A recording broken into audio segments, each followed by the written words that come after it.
Welcome back. HSBC के task 3 में आप लोगों का स्वागत है। टास्क 3 देख लेते हैं। टास्क 3 की जो है वो बैकग्राउंड इंफॉर्मेशन है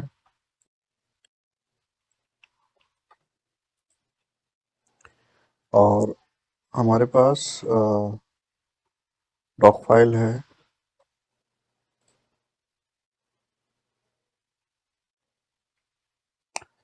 strength strength risk risk risk, ये मेरे ख्याल था फिल करनी है, शायद इसी को जो है वो हमको अपलोड करना पड़ेगा। डील फाइनेंशियल एनालिसिस देख लेते हैं कंपनी का क्या है।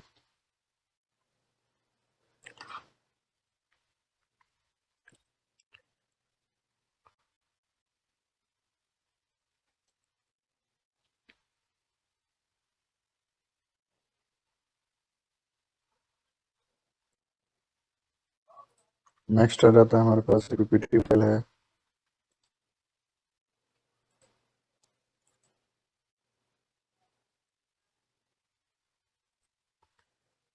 ये इन्होंने स्ट्रेंथ दी गई है, ठीक है। स्वॉट एनालिसिस है कंपनी का।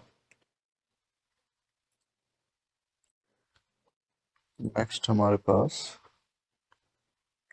रीजनल एंड कंट्री रिपोर्ट्स दी गई है यूरोप की, including UK. Forecast strength GDP, countries है मलेशिया जापान और सारी की सारी, ठीक है। क्या क्या स्ट्रेंथ है, क्या क्या वीकनेस वगैरह है। नेक्स्ट आ जाता है हमारे पास न्यू डील इंफॉर्मेशन आ जाता है। HSBC corporate bank you, subject हमको जो है वो लिखना है इसमें रेस्टोरेंट ग्रुप सीईओ को।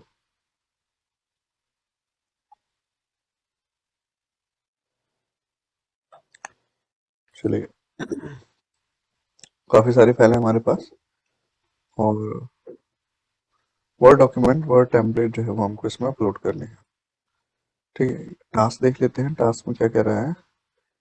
3 credit related strengths regarding the proposed debt financing transaction, 3 risks related to the proposed debt financing transaction, and potential mitigant to be identified risk. To assist your team has provided what template, financial analysis of the deal की report और ये सारी चीज़ें जो है वो पढ़ने के बाद हमको वर्ड जो आपका ये है स्ट्रेंथ रिस्क क्या क्या है, ये सारी चीज़ें जो है हमको मेंशन करनी है based on the company report. Financial dealing की रिपोर्ट है और specific country wise specific report है और ये सारी चीज़ें देखने के बाद जो है वो हमको करना है।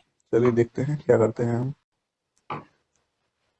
चलिए देखते हैं फाइनेंशियल स्टेटमेंट, स्वॉट एनालिसिस, QSR का, प्रीमियम क्विक सर्विस रेस्टोरेंट्स का, और मेरे पास ये आ जाता है एक लेटर, ठीक है, रेस्टोरेंट ग्रुप का, जिसमें दिया गया है हाँ सारी चीज़ें।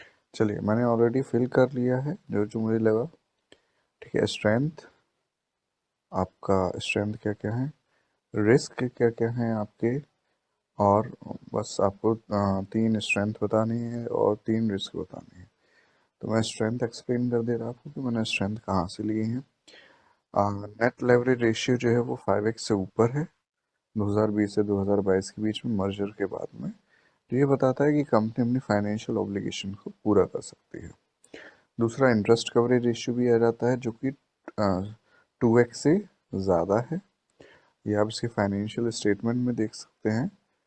ये above 2x internal benchmarking, below 5x internal benchmarking है या नहीं है। और बिफोर मर्जर जो था वो तो पास था ही, आफ्टर मर्जर जो था वो दोनों जो क्राइटेरिया हैं वो आपके पास हो रहे हैं।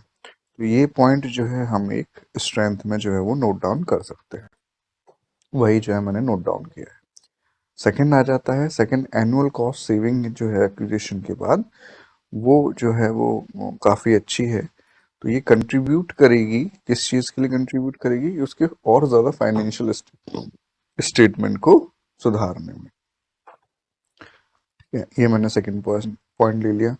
थर्ड पॉइंट मैंने उठाया था अपना स्वॉट एनालिसिस से, पूरा का पूरा मैंने स्ट्रेंथ की जो है वो पूरी कॉपी कर ली और उसको पूरा का पूरा पेस्ट कर दिया, ठीक है। कि QSR मार्केट जो है वो ग्लोबली जो है 5 to 6% से बढ़ रहा है, प्रीमियम सेगमेंट है, कस्टमर बेस अच्छे हो रहे हैं, प्रीमियम ऑफरिंग जो दे रहे हैं, तो पूरा का पूरा जो है वो एक स्ट्रेंथ जो थी वो मैंने इसमें कॉपी कर दी आपकी। ठीक है, नेक्स्ट आ जाता है रिस्क। रिस्क के लिए जो आपको लेटर लिखा गया था, ये जो लेटर था इसी में सारे के सारे रिस्क दिए गए हैं। ठीक है, तो रिस्क में देख लेता हूँ कि मैंने क्या क्या दिए हैं। सबसे पहले तो रेस्टोरेंट सी जो है वो मीडियम टर्म एक्सपेंशन प्लान कर रहा है, कहाँ पर, पुअर परफॉर्मिंग कंट्रीज में, इंडोनेशिया और ताइवान में। ये आपका दिया गया है, ये मैंने अभी भी नीचे से ही उठाया था। इंडोनेशिया और ताइवान में रिस्क कंसल्टेंट जो हैं उन्होंने बताया कि जो रेस्टोरेंट सी का जो मीडियम टर्म एक्सपेंशन प्लान था वो थोड़ा सा रिस्की था, जहाँ पर इंडोनेशिया और ताइवान में कर रहे थे वो लोग। तो उसके बाद उन्होंने फाइंडिंग्स दी है कि लो कंट्री रिस्क प्रोवाइड करवा रही हैं दोनों कंट्रीज वगैरह। इकोनॉमिक सिचुएशन यहाँ पर अच्छी हो रही है, मिडिल क्लास आ रही है, और काफ़ी ज़्यादा गवर्नेंस में जो है वो इम्प्रूवमेंट हो रहे हैं। तो ये यहाँ पर मिटिगेशन आ जाता है इस चीज़ का। नेक्स्ट आ जाता है कि some traditional value for QR were increasingly exploring a foray into premium offering as they can see the significant market opportunity है। बहुत सारे जो छोटे जो आपके क्विक सर्विस रेस्टोरेंट थे वो जो है वो आपके कूदने वाले हैं मार्केट में। तो अब क्या करें, कंपटीशन बढ़ जाएगा।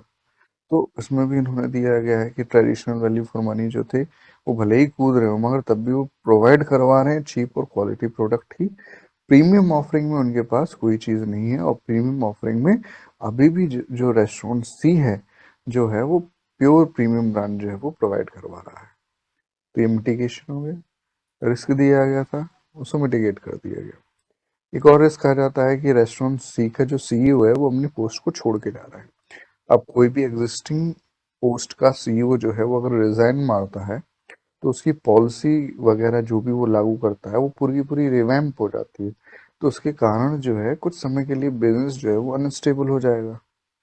ठीक है, या उन्होंने जो रेस्टोरेंट सी के सीईओ के साथ मिलके जो है उन्होंने फ्यूचर के जो प्लान्स बनाए होंगे वो सब धरे के धरे रह जाएंगे। तो उस केसेस में क्या करें, उस केसेस में भी हमारे पास जो है वो ये लोग सिलेक्ट कर रहे हैं, वन इंटरनल टू एक्सटर्नल जो है वो इन्होंने कैंडिडेट्स की जो है इंटरव्यू वगैरह लिए हैं।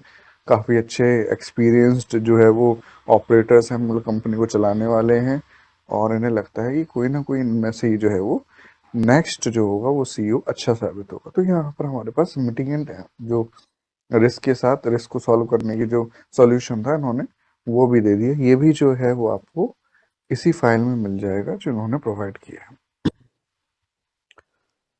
ये रहा, रेस्टोरेंट सीईओ जो है वो कंपनी छोड़ के जा रहा है, मगर उन्होंने जो है वो हाँ इंटरव्यू ले लिए हैं 3 लोगों के, और उन्हीं में से जो है वो हाँ ले लेंगे। तो तीनों के तीनों रिस्क जो है वो इसी में बुलेट पॉइंट्स में आपके पास है।